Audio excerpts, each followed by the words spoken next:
The blood came first, staining the pristine Montana snow crimson beneath Eliza Foster's trembling body as she collapsed against a windswept pine tree, her horse having thrown her 2 miles back when the labor pains became too severe for her to maintain balance in the saddle. December 1883 had brought the worst winter the territory had seen in a decade, and she was utterly terrifyingly alone. Her husband was dead, 3 weeks dead, buried in a shallow grave back in Wyoming after a stagecoach robbery went wrong. Samuel had been a passenger, not a criminal, just a man trying to get his pregnant wife to her sister's home in Helena before the baby came. The outlaws had shot him for the $17 in his pocket, and Eliza had watched him bleed out on the frozen ground while the bandits rifled through the wreckage. They had left her alive, probably thinking the wilderness would finish what they had started. They were almost right.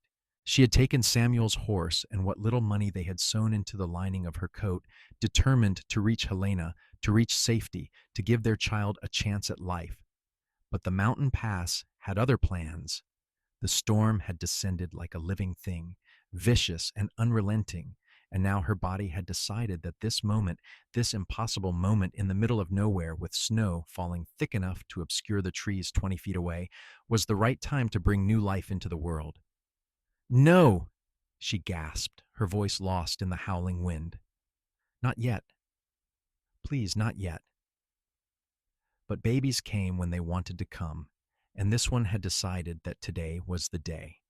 The contractions ripped through her body with increasing intensity, each one stealing her breath and making white spots dance across her vision. She had read about childbirth in books, had talked to other women who made it sound manageable, even beautiful. This was neither. This was agony and terror wrapped together, made worse by the knowledge that she would likely die here and her baby with her.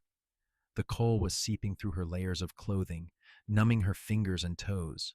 She tried to focus on the mechanics of what needed to happen, the things the midwife back in Cheyenne had told her during that one visit before they left. She needed to stay calm. She needed to breathe. She needed help that was not coming. Eliza screamed into the storm, a sound of pure desperation that was swallowed immediately by the wind. Her water had broken an hour ago, soaking through her skirts and freezing against her legs. She could feel the baby moving down, feel her body doing what it was designed to do, despite the impossible circumstances. She managed to pull her coat beneath her, to create some barrier between her and the snow, and then there was no more thinking, only the primal push of labor taking over completely. 15 miles south, Zachary Holloway was seriously reconsidering every decision that had led him to this moment. The cattle he had been hired to move were now scattered across 3 counties. His employer was going to be furious, and if he did not find shelter soon, he was going to lose several fingers to frostbite. He had been working ranches since he was 16, nearly a decade now, and he prided himself on being able to handle whatever the West threw at him. But this storm was something else entirely. His horse, a sturdy bay gelding named Rusty, pushed forward through snow that reached nearly to his knees, breath coming out in great clouds of steam. Zachary had his hat pulled low and his scarf wrapped around his face, but the cold still found ways to cut through. He was navigating by instinct now, knowing that there was a line shack somewhere in this direction, a small shelter that the ranch kept stocked for exactly this kind of emergency. If he could just find it before dark, before the temperature dropped even further, he might survive the night. That was when he heard it. A sound so faint and so strange that at first he thought he had imagined it. He pulled Rusty to a stop, straining to hear past the wind.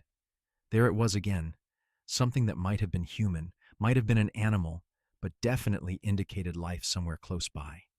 Every instinct told him to keep moving, to get to shelter, to save himself. But Zachary had been raised by a mother who believed that character was defined by what you did when no one was watching, and he could not leave without checking. He turned Rusty toward the sound, pushing through a dense stand of pines. The horse snorted nervously, picking his way carefully through the deep snow. Zachary's eyes scanned the white landscape, looking for anything out of place, any sign of what had made that noise. And then he saw her. At first, he thought it was a bundle of rags someone had discarded, dark fabric partially buried in the snow. But then the bundle moved, shifted, and he realized with a jolt of shock that it was a woman, and she was alive, and good God, there was blood everywhere. He was off his horse before he fully processed what he was seeing, stumbling through the snow to reach her side. "Madam," he said urgently, dropping to his knees beside her. "Madam, can you hear me?" Eliza's eyes fluttered open, unfocused, and glazed with pain. She tried to speak, but could only manage a weak gasp. Zachary took in the scene with growing horror. She had given birth.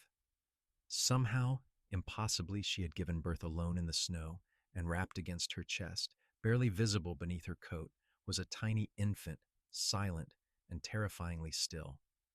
"Jesus," Zachary breathed. He had helped birth calves and foals, had seen the messy reality of new life coming into the world.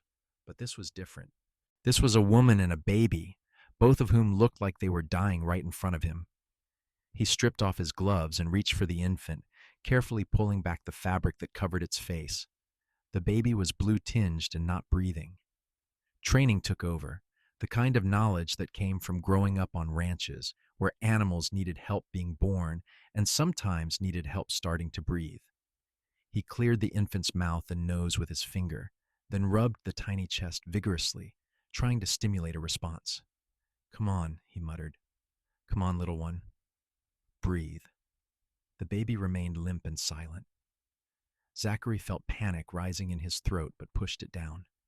He bent his head and gave the smallest, gentlest breath into the infant's mouth, just enough to fill those tiny lungs. Once, twice, 3 times. And then miraculously the baby gasped, coughed, and let out a weak but unmistakable cry. Relief flooded through him so intensely that his hands shook. The baby was alive. Now he just had to keep both of them that way. He quickly assessed the situation. The woman had lost a lot of blood, was clearly in shock, and was dangerously cold. The baby was alive but exposed to temperatures that would kill it within minutes. The line shack was still at least a mile away, maybe more in these conditions. He had to move fast. "Madam, I am going to help you," he said loudly, hoping she could hear him. "I am going to get you somewhere warm. Just hold on." Eliza's eyes found his face, and he saw the moment she understood that someone was there, that she was not alone anymore. Tears spilled down her frozen cheeks. "My baby," she whispered. "Is my baby alive?" "Yes," Zachary said firmly. "Your baby is alive, and we are going to keep it that way. But I need to move you. This is going to hurt." He wrapped the infant securely in his own coat, tucking the tiny body against his chest, where his body heat would help warm it. Then he gathered Eliza into his arms as carefully as he could, trying not to jostle her too much. She cried out in pain, but did not fight him. She was lighter than he expected, or maybe adrenaline was giving him strength he did not normally possess. He managed to get her onto Rusty's saddle, then climbed up behind her, holding her steady with one arm while keeping the baby secure with the other. The horse shifted nervously under the extra weight, but held steady, good animal that he was. "Go, Rusty," Zachary urged, and the horse began moving forward again, each step carefully placed in the deep snow. The ride to the line shack was the longest mile of Zachary's life. He could feel Eliza fading in his arms, her head lolling back against his shoulder, her breathing becoming more shallow. The baby had gone quiet again, which terrified him, but he could feel small movements against his chest that told him the infant was still alive. He talked to them both, a steady stream of words that were more about keeping himself focused than anything else. "We are almost there. Just a little further. You are going to be fine. Both of you are going to be fine. That is a strong baby you have got there. Already survived more than most folks do in a lifetime. You did good, madam. You did real good." The line shack appeared through the snow like a miracle, a small dark shape that represented survival. Zachary had never been so happy to see a building in his entire life. He dismounted awkwardly, still holding Eliza, and managed to kick the door open.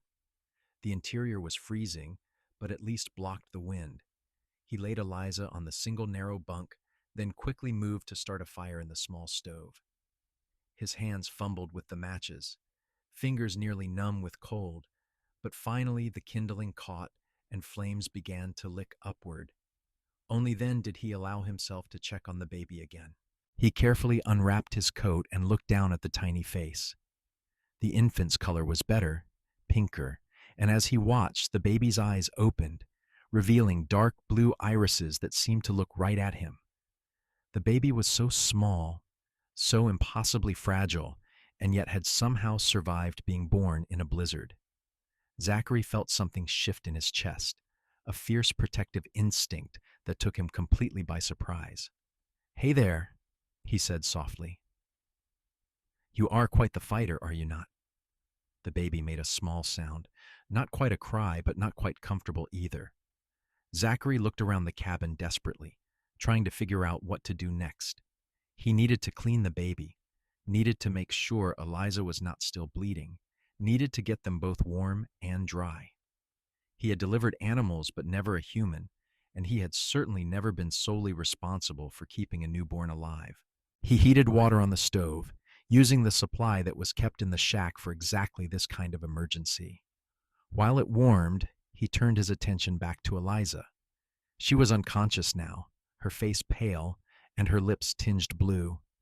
He carefully checked her condition, uncomfortable with the intimacy of it, but knowing it was necessary. The bleeding had slowed, but not stopped entirely. He found clean cloths in the shack's supplies and did his best to make her as comfortable as possible, packing fabric to help stem the flow and covering her with every blanket he could find. Then he turned to the baby.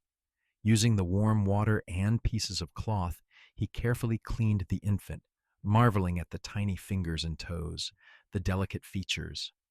Only when the baby was clean did he realize he still did not know if he was looking at a boy or a girl. A quick check revealed a son. Eliza had a son. Zachary wrapped the baby in the driest, warmest fabric he could find, then tucked him into the curve of Eliza's unconscious body, hoping her warmth and the proximity might help both of them. The baby began to root around, instinct driving him to seek food. That was going to be a problem very soon. Newborns needed to eat, and Eliza was in no condition to nurse. He settled in to wait, feeding the fire steadily and monitoring his two patients. Outside, the storm continued to rage.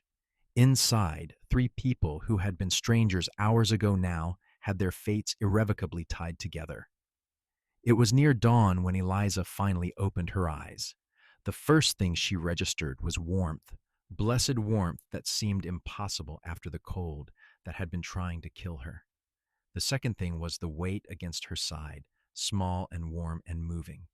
She gasped and looked down, seeing her baby, seeing her son alive and wrapped in clean fabric. "He is fine," a male voice said, and she turned her head to see a man sitting near the stove, his face exhausted but his eyes kind. "You both are going to be fine." "Who are you?" Eliza asked, her voice hoarse. "Zachary Holloway," he said. "I found you in the snow. Brought you here." The memories came flooding back.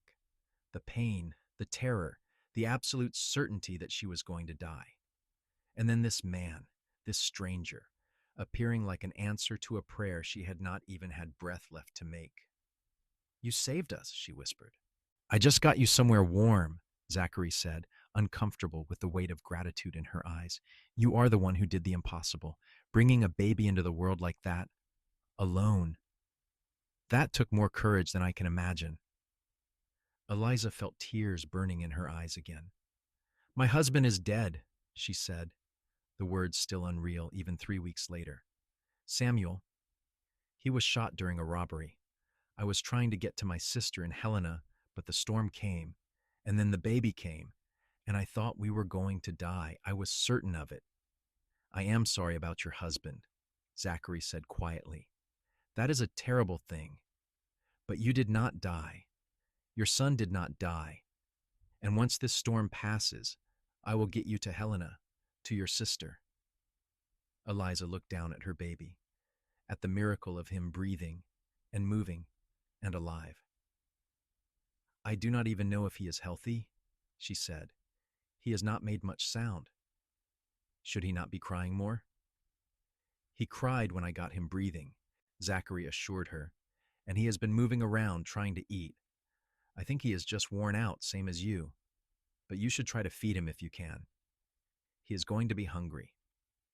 The next few minutes were awkward for everyone involved, as Eliza attempted to nurse for the first time. Zachary turned his back and busied himself with unnecessary tasks, giving her privacy. When he heard the soft sounds of the baby suckling, he felt relief wash over him. If the baby could eat, the chances of survival went up dramatically. He is eating, Eliza said, wonder in her voice. He knows what to do. Instinct, Zachary said, still not turning around. Same thing that got him born in the first place. You have got a strong son there, Mrs. Foster. How did you know my name? I looked through your things, Zachary admitted. Had to see if you had identification, in case the worst happened. Found papers with your name and your husband's. I am sorry for the invasion of privacy. You saved our lives, Eliza said firmly. You can look through whatever you want. The storm lasted 3 more days. 3 days trapped in a tiny cabin with a stranger, a newborn, and a situation that should have been impossible. But somehow, impossibly, they managed. Zachary proved to be remarkably capable with the baby, handling him with a gentle confidence that surprised Eliza. He explained that he had grown up on a ranch, had helped with countless animal births, and while he admitted a human baby was different, the basics were the same. They need to be warm, need to be fed, need to be kept clean, he said, carefully holding the baby, while Eliza tried to eat the simple meal he had prepared from the shack's supplies. The rest you figure out as you go. Do you have children of your own? Eliza asked, then immediately regretted the personal question. But Zachary just shook his head. Never married, he said. Never really had the time or the inclination. I move around a lot, working different ranches, going where the work is. Not much of a life to offer anyone. It seems like a fine life to me, Eliza said. You are free, independent. You go where you want. I suppose, Zachary said, though his tone suggested he had never really thought about it that way. What about you? What were you and your husband doing out here? Eliza told him the story, about how she and Samuel had been married for just over a year, how they had been living in Cheyenne, where he worked as a clerk, how they had planned to move to Helena to be near her sister when they found out about the baby, how the robbery had stolen everything from her in a matter of minutes. By the time she finished, tears were streaming down her face again, the grief still so fresh and raw that it felt like it had just happened. I keep thinking about what I should have done differently, she said. If we had left a day earlier or a day later, if we had taken a different route, if I had convinced him to wait until spring. You cannot think that way, Zachary said gently. Bad things happen to good people all the time out here. It is not your fault. None of this is your fault. The baby stirred in his arms, making soft, grunting sounds. Zachary looked down at him with an expression of such tenderness that it made Eliza's heart ache. This stranger was being kinder to her than many family members would have been. He had saved her life, saved her son's life, and now he was caring for them both with a patience and gentleness that seemed at odds with his weathered rancher appearance. He needs a name, Zachary said. Have you thought about what to call him? Eliza nodded. Samuel, she said. After his father. Samuel Foster, Jr. That is a good name, Zachary said. Strong name for a strong boy. They fell into a routine over those 3 days, necessitated by the close quarters and the demands of caring for a newborn. Zachary proved to be an early riser, always up before dawn to feed the fire and heat water. Eliza slowly regained her strength, though she was still weak and sore from the birth. She spent most of her time in the bunk, nursing the baby and resting, while Zachary handled everything else. On the second day, she woke to find him washing her blood-stained clothes in the heated water, scrubbing at the fabric with the same matter-of-fact efficiency he seemed to bring to everything. She was mortified at first, embarrassed that this man she barely knew was handling such intimate items, but he seemed completely unbothered, treating it as just another necessary task. You do not have to do that, she protested weakly. You need clean clothes, Zachary said simply, and you are not in any condition to be doing laundry. So I am doing it. No shame in it, Mrs. Foster. We are past the point of standing on ceremony, I think. He was right, of course. They had been through something that stripped away all normal social conventions. He had seen her at her most vulnerable, had helped her in ways that would normally be scandalous. But there was nothing scandalous about survival. There was only the basic human decency of one person helping another in desperate need. As the days passed, they began to talk more, sharing stories about their lives to pass the time. Zachary told her about growing up in Colorado, about his parents dying when he was young and being raised by his uncle on a cattle ranch, about learning to ride before he could properly walk, about the satisfaction of working with animals and living close to the land, about the loneliness too, the long stretches between towns, the knowledge that he was getting older and had nothing to show for it but calloused hands and a good reputation. Eliza talked about her childhood in Pennsylvania, about moving west with her family as a teenager, about meeting Samuel at a church social and knowing almost immediately that he was the man she wanted to marry, about their quiet, comfortable life together, nothing exciting or dramatic, but filled with small moments of happiness, about how she had been excited and terrified in equal measure when she found out about the baby. I never thought it would be just me and him, she said, looking down at Samuel Jr. sleeping peacefully in her arms. I thought we would be a family, the three of us. Now I do not even know what we are. You are still a family, Zachary said firmly. It just looks different than you planned. But that little boy has got a mother who loves him enough to survive the impossible. That counts for a lot. On the third night, the storm finally broke. They woke to silence, that particular quiet that comes after a heavy snow when the world feels muffled and new. Zachary opened the door to brilliant sunshine, reflecting off snow that was nearly 4 feet deep in places. It was beautiful and treacherous in equal measure. We can leave tomorrow, Zachary said. Give the sun a chance to settle things a bit and give you another day to rest. But we should be able to make it to the nearest town, get you proper help and supplies. Eliza felt a strange pang at the thought of leaving the cabin. It had been a refuge, a cocoon where the outside world could not reach them. Once they left, reality would come crashing back in. She would have to figure out how to survive as a widow with a newborn, how to make her way to Helena, how to start over in a world that had been turned upside down. But she also knew they could not stay here forever. They were already running low on supplies, and the baby needed things she did not have. So she nodded and said, "Tomorrow then." That night, she could not sleep. The baby was fussy, sensing perhaps that change was coming. Zachary was still awake too, sitting by the fire and staring into the flames. Eliza watched him from the bunk, this man who had appeared in her darkest moment like a guardian angel. He was handsome in a rough, weathered way, with strong features and eyes that seemed to see more than most people. But more than that, he was kind. Genuinely, deeply kind, in a way that had nothing to do with obligation and everything to do with character. "Zachary," she said softly, and he turned to look at her. "I need you to know that I will never forget what you did for us. Never. You gave me and Samuel a future when I thought we had none. I do not know how to repay that." "You do not repay it," Zachary said. "You just live. You raise that boy to be a good man. That is payment enough."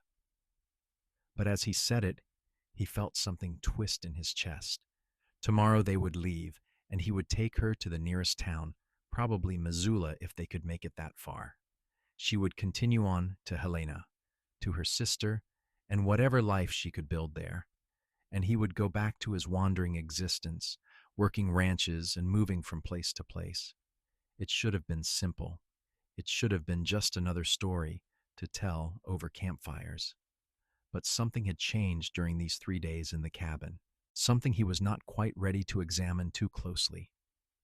They left at first light, Zachary having fashioned a sort of sling that allowed Eliza to carry the baby against her chest while riding. She was still weak, but insisted she could manage. Rusty was a good, steady horse, and with Zachary walking alongside to break trail through the snow, they made slow but steady progress. The journey to Missoula took 2 days instead of one, hampered by the deep snow and Eliza's need to stop frequently to rest and nurse the baby. They spent the night in an abandoned homestead, little more than 4 walls and a roof, but better than being exposed to the elements. Zachary shot a rabbit and made a stew that was the most delicious thing Eliza had tasted in weeks. "You are a man of many talents," she said, watching him cook with the same competent efficiency he brought to everything else.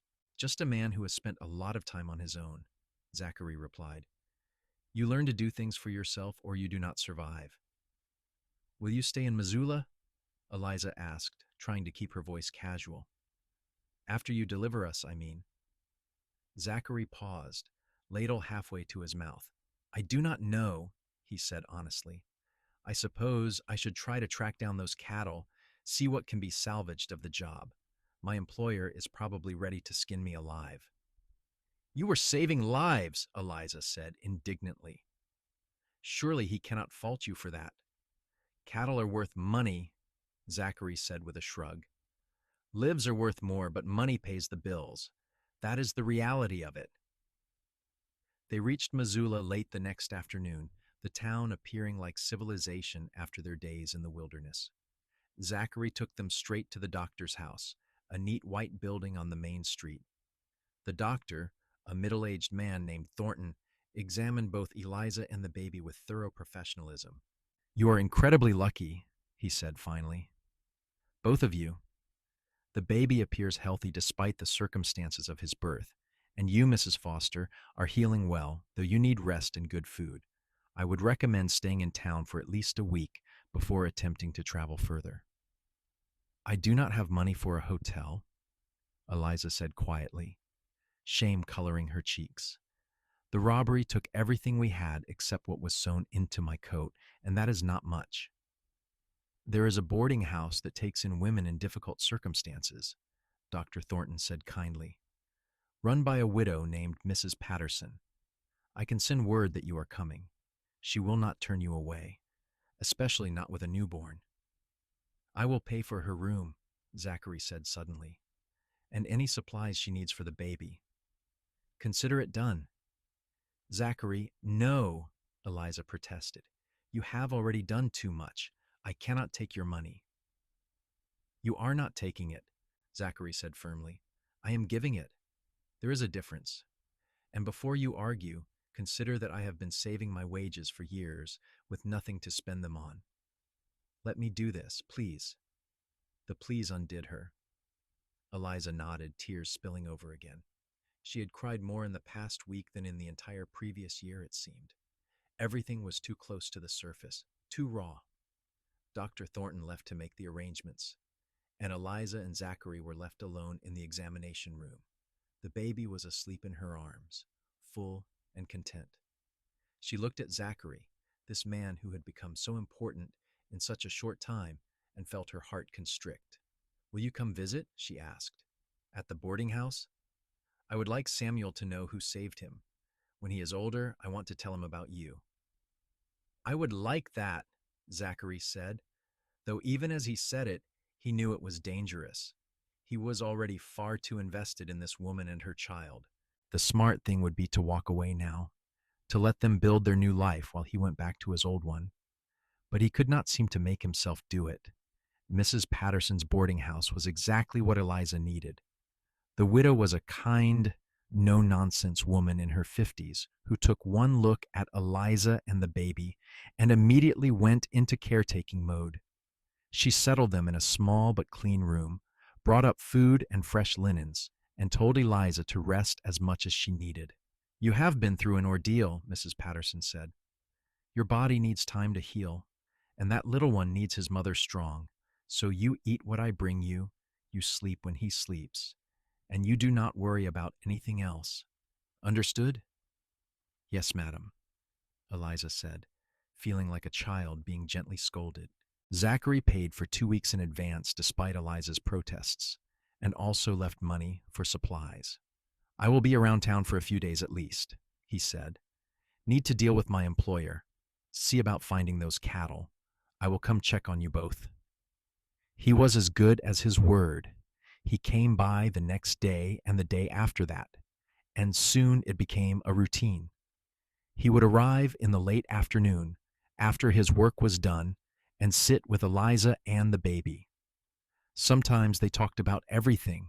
Sometimes they sat in comfortable silence.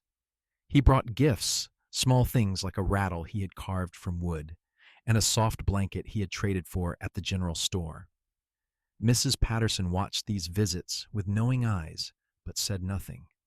She had seen enough of life to recognize what was happening, even if the two people involved had not quite figured it out yet. Eliza found herself looking forward to Zachary's visits with an intensity that surprised her. She told herself it was just gratitude, just the natural affection one felt for someone who had saved their life. But she knew it was more than that. She liked the way he smiled when he looked at Samuel. She liked his quiet competence, the way he seemed unflappable no matter what the situation. She liked his voice, deep and steady, and the way he listened when she talked. Really listened instead of just waiting for his turn to speak. But she was also a new widow, with a newborn baby. It had been less than a month since her husband died. She should have been in mourning, should have been focused solely on survival and getting to Helena. The fact that she was having these feelings for another man felt wrong, even shameful. Zachary was fighting his own battle. He had never felt like this before, this overwhelming need to protect and provide. He caught himself thinking about Eliza and Samuel at odd moments during the day, wondering what they were doing, if they needed anything. He had always been a loner by nature and circumstance, but now the thought of being alone felt unbearable. 2 weeks after they arrived in Missoula, Eliza received a letter from her sister in Helena. Zachary had helped her send word of what had happened, and now Margaret's response had arrived. The letter was full of grief and concern, urging Eliza to come as soon as she was well enough to travel. Margaret and her husband had room for her and the baby, and Margaret was prepared to help with everything. "It is a good offer," Zachary said when Eliza showed him the letter. They were sitting in the boarding house parlor, the baby asleep in a basket between them. "Your sister sounds like she really cares about you." "She does," Eliza said. "We have always been close. She was devastated when she heard about Samuel. And now she wants to take care of me." She paused, looking down at her hands. "I should be happy about it. I should be eager to go, but I am not. Is that terrible of me?" "Why are you not eager?" Zachary asked, though he thought he might know the answer. Hoped he knew the answer. Eliza looked up at him, and in her eyes he saw the same confusion and longing he felt. "Because of you," she said quietly. "Because leaving Missoula means leaving you, and I cannot bear the thought of that." The words hung in the air between them, heavy with implication. Zachary felt his heart start to race. "Eliza," he said carefully, "your husband just died. You are grieving. This might just be about feeling safe with me because I helped you. You should not make any big decisions based on that." "Do you think that is all this is?" Eliza asked. "Me confusing gratitude with something else?" "I do not know," Zachary admitted. "I have never felt like this before. I think about you all the time. You and Samuel both. The thought of you leaving, of never seeing you again, it makes me feel like something is tearing apart inside my chest, but that does not mean acting on it is the right thing to do. People would talk. They would say I took advantage of you when you were vulnerable. They would say you were unfaithful to your husband's memory." "I loved Samuel," Eliza said firmly. "I will always love him. He was a good man, and he deserved better than what happened to him. But he is gone, and I am still here. And so is our son. And I have to think about what kind of life we are going to have now. Going to Helena means being dependent on my sister's charity, being the poor widow they have to support. It means raising Samuel alone with no father figure. Is that really what is best for him? And what is the alternative? Zachary asked. Eliza took a deep breath. You, she said. The alternative is you, if you want it. If this is not just me being foolish and reading things into your kindness that are not there. Zachary stood up and moved to the window, looking out at the street. His mind was racing. This was insane. He barely knew this woman. They had met under the most extreme circumstances imaginable. And yet, when he thought about a future without her and Samuel in it, it felt hollow and empty. I am a ranch hand, he said finally. I do not have much to offer. No land of my own, no house. I move around a lot for work. That is not much of a life for a woman and child. It is more than I have now, Eliza said, and it is not about what you have. It is about who you are. You are the man who saved my life when you could have ridden past. You are the man who got my baby breathing when I thought he was dead.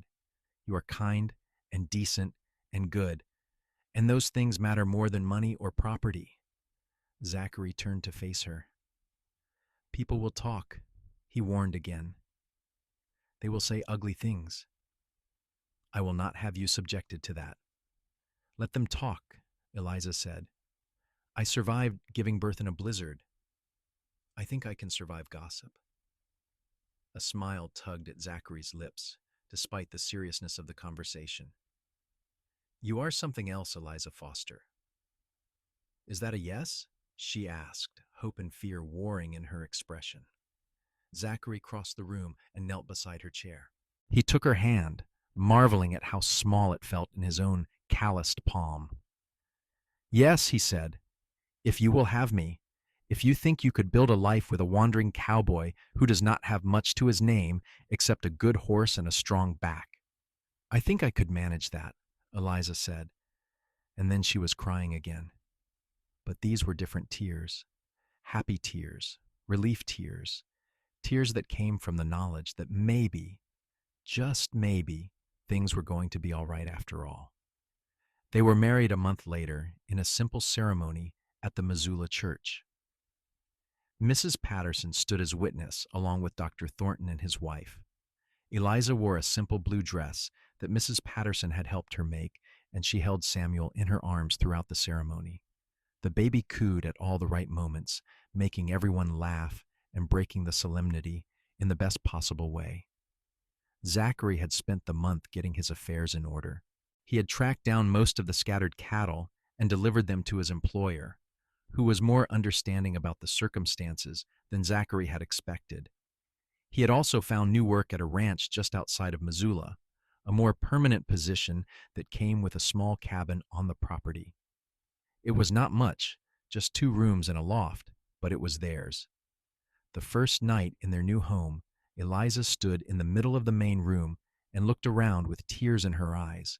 It was sparsely furnished, just a bed that Zachary had built himself, a table and 2 chairs, a stove and some basic cooking supplies. But it was clean and warm, and it was home. What do you think? Zachary asked nervously. He had worked hard to get the place ready, wanting everything to be perfect. I think it is wonderful, Eliza said honestly. I think we are going to be happy here. Samuel chose that moment to start fussing, his small cry filling the cabin. Eliza moved to tend to him, but Zachary stopped her. Let me, he said. You have been holding him all day. He picked up the baby with practiced ease now, having spent the last month learning how to care for him. Samuel settled immediately, content in Zachary's arms. Eliza watched them together and felt her heart swell with an emotion so big it almost hurt. This was her family now. Not the family she had planned, not the family she had expected, but a family nonetheless. And maybe that was even more precious because of how hard won it had been. The first months of marriage were an adjustment for everyone. Eliza was still healing, still grieving Samuel Sr., even as she built a new life with Zachary. There were moments when the guilt threatened to overwhelm her, when she wondered if she was betraying her first husband's memory by being happy with someone else. But Zachary was patient, never pushing, always giving her space to feel what she needed to feel. He was your husband, Zachary said one night, when Eliza had been particularly quiet, lost in memories. He was the father of your child. Of course you still love him. I am not trying to replace him, Eliza. I am just trying to be here for you and Samuel now. That is all. You are a good man, Zachary Holloway, Eliza said, reaching for his hand across the table. Better than I deserve. That is not true, Zachary said firmly. You deserve everything good this world has to offer, and I am going to do my best to give it to you. Samuel grew quickly, thriving in the warmth and safety of the cabin. He was a happy baby, quick to smile and slow to fuss. He seemed to know Zachary as well as he knew Eliza, reaching for him with chubby hands and gurgling with delight when Zachary played with him. Watching them together never failed to make Eliza feel grateful for the strange series of events that had brought them all together. Winter gave way to spring, and with it came new life everywhere. The ranch was busy with calving season, and Zachary often worked long hours, but he always came home to them, always made time to hold Samuel and talk with Eliza about her day. They were building something together, slowly but surely, a foundation of trust and affection that grew stronger with each passing week. One evening in late April, as they sat together watching the sunset through the cabin window, Zachary said something that had been on his mind for weeks. I want to adopt him, he said quietly. Samuel, I want to make him legally mine, if you are agreeable to it. Eliza turned to look at him, surprise evident on her face. You would do that? He feels like my son already, Zachary said simply. I love him like he is my own blood. I want him to have my name, to know that I am choosing to be his father, if that is all right with you. Eliza felt tears spring to her eyes again. She had cried more since meeting Zachary than in her entire life before, it seemed. But these were always good tears, overwhelmed tears, tears that came from feeling too much happiness to contain. Yes, she said. Yes, that would be more than all right. That would be wonderful. He will always know about Samuel Sr., Zachary said. I will make sure of that. I will tell him about his birth father, about how brave his mother was. But I want him to know that I chose him too, that I chose both of you. They made the legal arrangements the following week. Samuel Foster became Samuel Holloway, and Eliza officially became Eliza Holloway. It felt like a new beginning, a chance to truly become the family they were already forming in their hearts. As spring turned to summer, Eliza began to feel different. At first, she thought it was just the physical demands of caring for a growing baby and managing a household. But as the weeks passed, she recognized the signs. She was pregnant again. The realization brought a complicated mix of emotions. Part of her was thrilled at the thought of giving Zachary a child of his own blood, of growing their family. But part of her was also terrified. The memory of giving birth in the snow was still so vivid, so traumatic. What if something went wrong again? What if this time there was no one to save her? She waited until she was certain before telling Zachary, choosing an evening when Samuel was already asleep and they had rare quiet time together.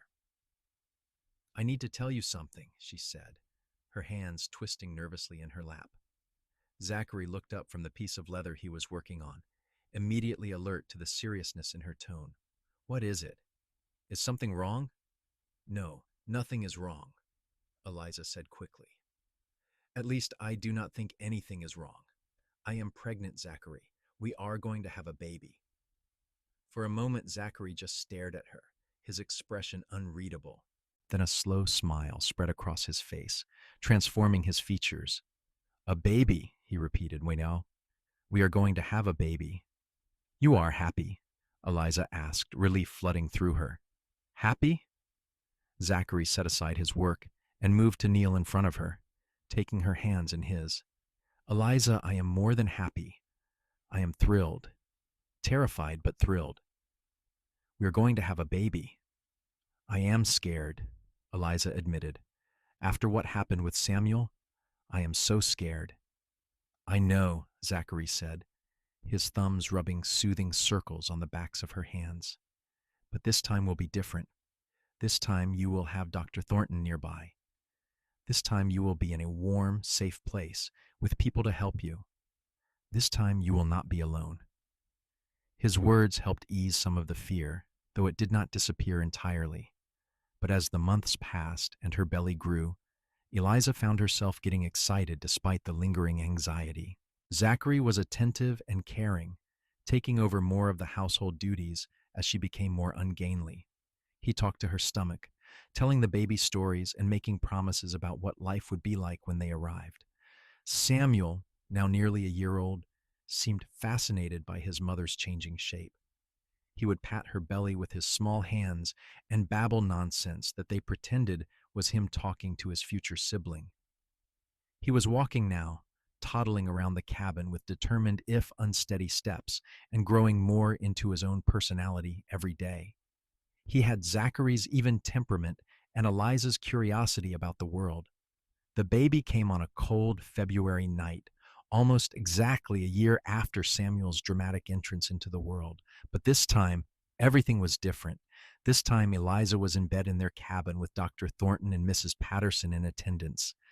This time, Zachary was just outside the bedroom door, wearing a path in the floorboards as he paced nervously. This time, when the baby's cry rang out, it was met with laughter and tears of joy instead of desperate fear.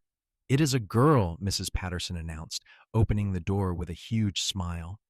"A healthy baby girl." And Eliza did wonderfully. Zachary rushed into the room to find his wife exhausted, but smiling, holding a tiny red-faced infant who was making her displeasure at the world known with lusty cries. "She has got a good set of lungs," Eliza said tiredly. "Come meet your daughter." Zachary approached the bed with reverence, looking down at the tiny girl in Eliza's arms. She was so small, so perfect, with a shock of dark hair and scrunched up features. "Hello, little one," he whispered. "I am your papa." The baby seemed to calm at the sound of his voice, her cries tapering off into small hiccups. Zachary looked at Eliza with wonder in his eyes. "She is perfect," he said. "You did so good. I am so proud of you." "We need to name her," Eliza said. "I was thinking maybe Grace, for the grace that brought us all together." "Grace Holloway," Zachary tested the name. "I like it. It fits her." They brought Samuel in to meet his new sister, the toddler regarding the tiny baby with a mixture of curiosity and suspicion. But when Grace wrapped her tiny hand around his finger, Samuel's face lit up with a smile, and they all knew it was going to be all right. The years that followed were full and rich in a way that Eliza had never imagined possible during those dark days in the snow. Samuel grew into a thoughtful, serious boy who loved animals and working alongside Zachary on the ranch. Grace turned out to be her opposite, all fire and sass and determination, keeping everyone on their toes. 2 years after Grace, they had another son they named Thomas, and then 3 years after that, twin girls they called Hope and Faith. The cabin had been expanded multiple times to accommodate their growing family, until it was barely recognizable as the small two-room structure it had started as. Zachary had proven to be as good a father as Eliza had known he would be, patient and firm in equal measure, teaching their children about hard work and kindness and the importance of family. Samuel, now 12 years old, knew the story of his birth, knew about his father, Samuel Sr., and the robbery that had taken him. Eliza had told him the full story one night when he was old enough to understand, about the storm and the snow and the desperate moments when she thought they would both die, and about the cowboy who had appeared like a miracle and saved them both. "Papa Zachary is the best father anyone could ask for," Samuel said after hearing the story. "But I wish I could have known my first papa too. Do you think he would have liked me?" "He would have loved you," Eliza said, hugging her son close. "He would have been so proud of the young man you are becoming, and I think he would be grateful that Zachary has been such a good father to you. All your papa ever wanted was for you to be happy and safe and loved. And you are all of those things." On a spring evening in 1895, Eliza and Zachary sat on the porch of their home, watching their 5 children play in the yard. Samuel was teaching Thomas how to rope fence posts, while the 3 girls chased each other in an elaborate game that seemed to have no rules. The sun was setting, painting the Montana sky in shades of orange and pink. "Do you ever think about that day?" Eliza asked quietly. "The day you found us in the snow?" "Every day," Zachary admitted. "It was the day my real life started. Everything before that was just me wandering around, waiting for something I did not even know I was looking for. And then there you were, and there was Samuel, and suddenly I knew exactly what I wanted." "Do you regret it?" Eliza asked. "The life you gave up? You could have kept wandering, kept being free and independent. Instead, you got a ready-made family and all the responsibilities that come with it." Zachary turned to look at her, taking her hand and lacing their fingers together. After 12 years of marriage, her hands still fit perfectly in his. "I have never regretted it for a single second," he said firmly. "This, right here, this is everything I never knew I needed. You and the children, this home we have built together. Some men spend their whole lives searching for purpose. I found mine in a snowstorm in the middle of nowhere, and I thank God every day that I did." Eliza leaned her head on his shoulder, watching their children play. Grace had tackled one of the twins, and they were rolling around in the grass, laughing hysterically. Samuel was patiently untangling Thomas from the rope he had somehow managed to tie around his own legs. It was chaotic and messy and perfect. "I love you, Zachary Holloway," Eliza said. "I love you for finding us. I love you for saving us. But most of all, I love you for staying, for choosing us every single day." "It is not a choice," Zachary said, pressing a kiss to the top of her head. "Loving you and those kids is as natural as breathing. It is who I am now, who I was always meant to be." As the sun dipped below the horizon and the stars began to appear in the darkening sky, they called the children inside for supper. There was laughter and noise and the comfortable chaos of a large family gathering around a table. Samuel led Grace, his voice clear and strong, thanking God for their food and their family and for the blessings they had been given. Later that night, after all the children were tucked into bed and the house was finally quiet, Eliza and Zachary stood together in their bedroom, looking out the window at the Montana landscape bathed in moonlight. Snow still covered the distant mountains, a reminder of that fateful day so many years ago. "Do you ever wonder what would have happened if you had not found us?" Eliza asked. Zachary pulled her close, wrapping his arms around her from behind. "No," he said simply, "because I did find you, and that is the only reality that matters. Everything else is just what might have been. This, what we have right now, this is what is real."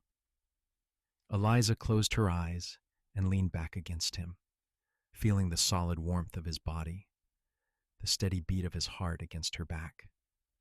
She thought about how close she had come to dying that day in the snow, how close she had come to losing Samuel before he ever had a chance to live.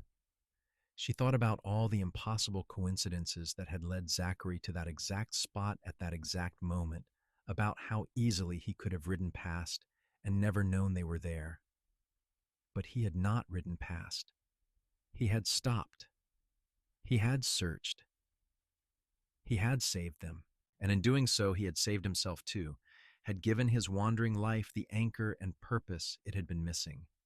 Their story had started with desperation and near death, but it had transformed into something beautiful, something lasting.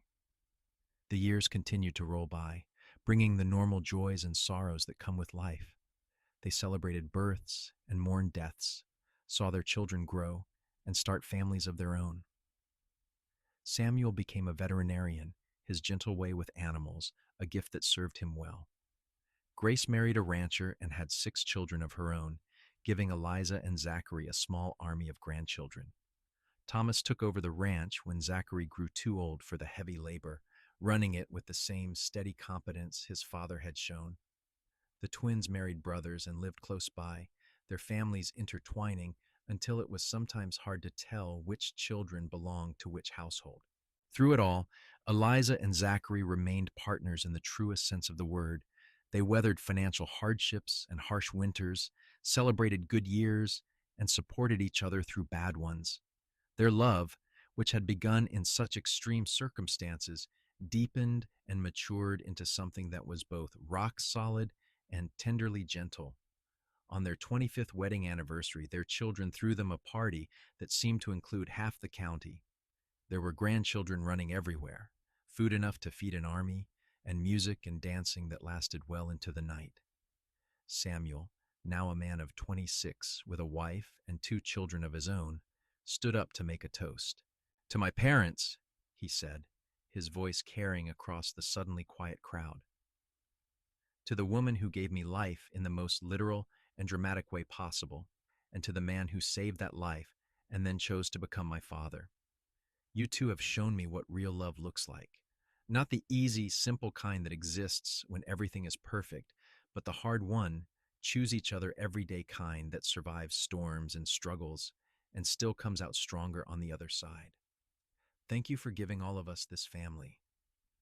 Thank you for showing us what it means to be good people. Thank you for loving each other so well." There was not a dry eye in the house as everyone raised their glasses. Eliza looked at Zachary through her tears and saw that he was crying too, something she had only seen him do a handful of times in their 25 years together. He raised his glass to her, and she raised hers to him, and in that moment they both knew that every hardship they had faced, every challenge they had overcome, had been worth it for this family, this love, this life they had built together. As they grew older, Eliza and Zachary spent more time sitting on their porch, watching sunsets and sharing memories. Their hands were more gnarled now, their movements slower, but they still fit together perfectly. They talked about the early days, about the cabin in the snow, and the impossible odds they had overcome. They talked about watching their children grow, about the pride they felt in each of them. They talked about grandchildren and great-grandchildren, about the legacy they were leaving behind. "I had a good life," Eliza said one evening, her voice soft and reflective. "Even with all the pain and loss, even with everything that went wrong, I had a good life because of you." "We had a good life together," Zachary corrected gently. "It was never just me or just you. It was always us from that very first moment. You and me and Samuel, and then all the rest of them who came after. That is what made it good. The U.S. of it." Eliza squeezed his hand, feeling the familiar calluses and strength that had always meant safety to her. "Do you remember what I said to you that first night in the cabin, when I thought we might not survive?" "You said a lot of things," Zachary said with a slight smile. "Most of them while you were delirious with pain and exhaustion. I said that if we survived, if we made it through, I would spend the rest of my life being grateful," Eliza said. "And I have been. Every single day, I have been grateful. Grateful that you found us. Grateful that you stayed. Grateful for every moment we have had together." "Me too," Zachary said simply. "Every moment." They sat in comfortable silence as the sun set, their hands clasped together, their hearts beating in rhythm.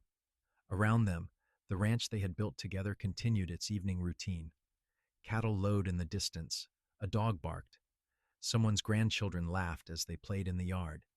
It was an ordinary evening, unremarkable in every way except for the fact that they were there to experience it together. When Zachary passed away at the age of 78, it was peacefully in his sleep, with Eliza beside him as she had been for over 40 years. The entire community came to his funeral, filling the church to overflowing and spilling out into the yard. Person after person stood to speak about his kindness, his integrity, his unwavering commitment to doing right by people. But it was Samuel who spoke the most eloquently, his voice steady despite the tears streaming down his face. "My father saved my life before I even had a chance to live it," he said. And then he spent the rest of his life teaching me how to live it well. He taught me about hard work and honesty. He taught me about treating people with dignity and respect. He taught me that family is not always about blood, but about choice, about choosing to love, choosing to stay, choosing to show up day after day, even when it is hard. He was the best man I have ever known, and I will spend the rest of my life trying to be even half the father to my children that he was to me.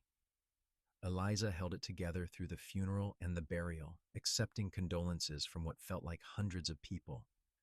But that night, alone in the house that suddenly felt cavernously empty, she finally allowed herself to fall apart. She sobbed into her pillow, grieving not just for Zachary, but for the end of an era, for the closing of a chapter that had defined her entire adult life. Her children wanted her to move in with one of them, to not be alone. But Eliza refused. This was her home, hers and Zachary's, and she was not ready to leave it. She spent the next 2 years living there, tending her garden and hosting visits from an ever-growing number of descendants. She told stories about Zachary to grandchildren and great-grandchildren who had not known him well, ensuring that his memory would live on. On a cold December evening, almost exactly 44 years after she had given birth in the snow, Eliza felt a strange pull to go outside. She wrapped herself in a warm cloak, ignoring the protests of her aging body, and walked out into the yard. It had snowed earlier, a light dusting that made everything look fresh and clean.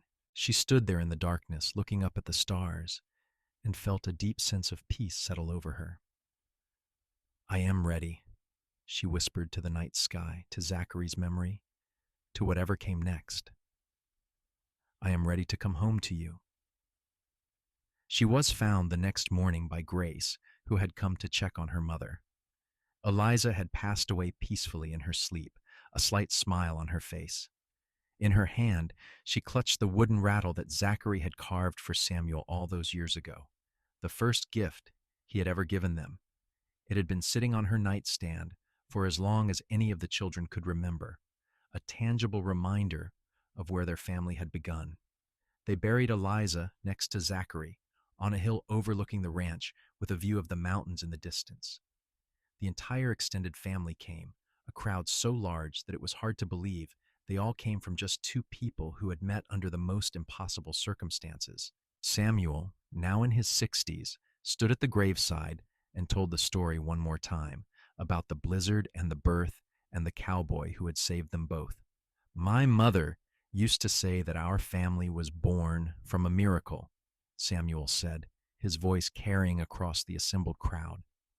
And maybe she was right.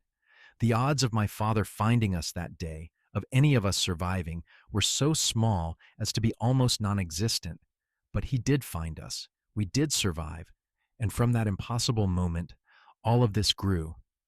He gestured to the crowd around him, to the generations that had sprung from that meeting in the snow.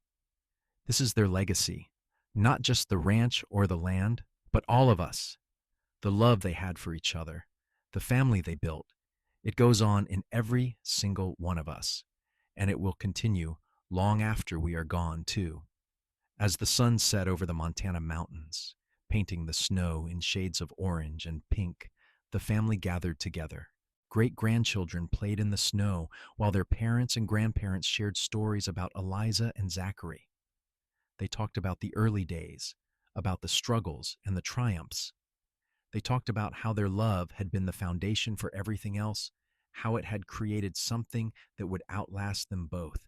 And maybe, just maybe, somewhere beyond the veil of this world, two souls who had found each other in the most desperate of circumstances were reunited. Maybe they were young again, standing together in that line shack where they had first begun to realize what they meant to each other. Maybe Zachary was holding Eliza close, and Samuel Jr. was there too, the baby he had saved, now grown beyond the need for saving. Maybe they were watching over the family they had created, proud of what had grown from that single act of kindness on a snowy December day.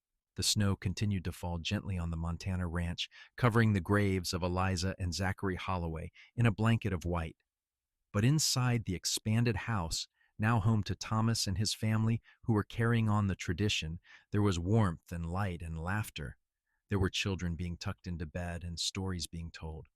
There was the continuation of a legacy that had started with two strangers who became first survivors, then partners, and finally soulmates. And if you listen very carefully on quiet winter evenings, when the snow fell softly and the wind whispered through the pines, you might hear the echo of their love story still being told. The story of a woman who gave birth in the snow with no one to help, of a cowboy who found her and saved them both, and of how that impossible meeting had created something beautiful and lasting that would ripple forward through generations yet to come. Their story had started with desperation and ended with peace.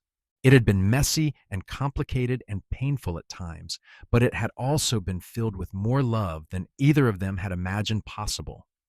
They had taken the worst that life could throw at them and transformed it into something miraculous. They had built not just a family, but a testament to the power of choosing love, even when circumstances seemed impossible. And in the end, that was the greatest legacy of all. Not the land or the buildings or even the descendants who carried their names. It was the simple, profound truth that love could bloom anywhere, even in a snowstorm, that families could be built from choice as much as from blood. That one moment of kindness could change the trajectory of countless lives. That was what Eliza and Zachary Holloway had given the world, and it was more than enough.